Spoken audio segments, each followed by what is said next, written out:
Assalamu alaikum there. Walaikum assalam wa rahmatullahi wa barakatuh. I would like to know what is jinn and how does it affect our human life? Because recently we have seen in the news that two sisters, people said they had a jinn, bad jinn in there, and they killed their father. We asked a question that what are the jinns and can it affect the people, and he read a news that there were two sisters who had bad jinn in them and they killed their father. News I haven't read, but as far as jinn is concerned, the two creations, one is the seen and one is the unseen creation. The angels don't have a free will of their own. Whatever Allah says, they believe. The human beings and the jinn, they have a free will. They can either obey Allah subhanahu wa ta'ala or they can disobey.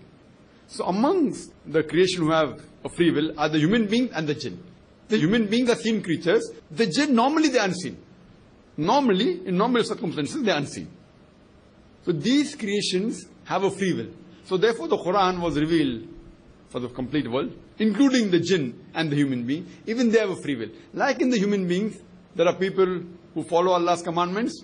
They are the good people, like the angels, or better than the angels. Those who disobey, they become brothers of the Satan. Similarly, the jinns, those who obey Allah's commandment, they are good jinns and the bad jinns. The bad jinns are the Satan. And Allah says in the last chapter of the Quran, Surah Nas, chapter number 114, verse number 1 to 6, قُلْ أَعُوذُ بِرَبِّ النَّاسِ مَلِكِ النَّاسِ إِلَٰهِ النَّاسِ مِنْ شَرِّ الْوَسْوَاسِ الْخَنَّاسِ الَّذِي يُوَسْوِسُ فِي صُدُورِ النَّاسِ مِنَ الْجِنَّةِ وَالنَّاسِ.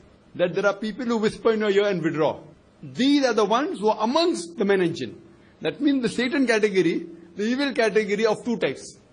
Amongst the jinn and the men. The men who are seen and the disobey Allah subhanahu wa ta'ala, they are the seen Satans. The unseen Satans are the jinns.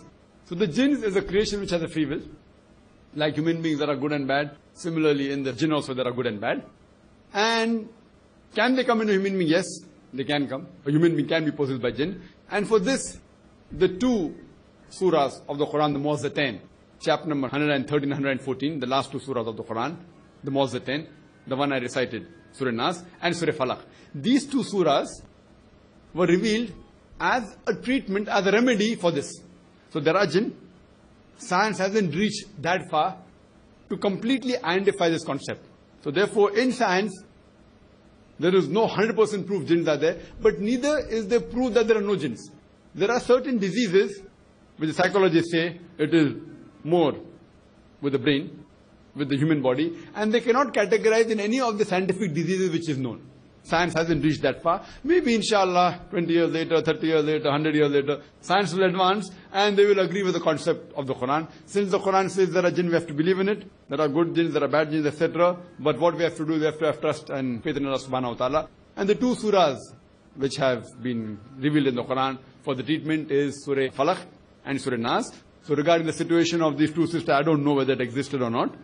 But you have to realize that to say that they're jinn, normally I always say that people take advantage of the position and they try and make a fast buck. So you have people, you go in every nook and corner, in most of the religion, whether it be Hinduism, Christianity or Islam, you have religious people making a fast buck, fast money. They do something, they throw some powder, vibhuti, this, that, whether it be Baba. So we have to be careful of that. And they take away from Allah subhanahu wa ta'ala. My advice to anyone who says the person is possessed, show your child or your friend to a normal doctor. Then you can show to a specialist. Then finally to a psychiatrist. And after there is no cure, then you can search and say that it can fall in the category. Because normally some of the diseases are more of psychological disease, which a layman will say it's the possession of jinn, which may not be. That doesn't mean jinn don't exist. Jinn exist. A human being can be possessed. And there's a book written by Dr. Bilal Phillips. There's a translation of one of the books on jinns and demons that gives more details. And there are very few people who really know how to treat the jinn based on Quran and Sunnah. And normally the moment the person tries to make a fast money out of it, you can identify a shortcut. If he asks you for certain gain, then chances of him being in that category 99.99%. But if he initially doesn't ask for money, that doesn't mean that he doesn't fall in that category. He may later on milk the cow. Fine? So many a time they have habit of milking big cows, the small cows they leave aside. Oh, wo aadmi paisa leta hi nahi. Has to be a genuine case. Wo baba paisa lete hi nahi. If paisa nahi lete aapse, gareeb hai isliye, that doesn't mean that it is a genuine case. Maybe taking from those people who are rich.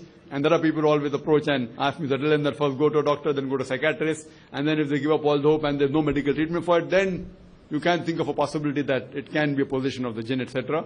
And then you have to approach a person. Actually, you have to see his lifestyle. Lifestyle should be according to Quran Sunnah. If his lifestyle is not according to Quran Sunnah, how can he treat you?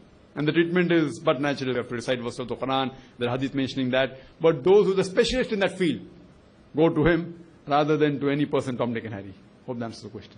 Wa akhir da'wana alhamdulillah rabbil alamin.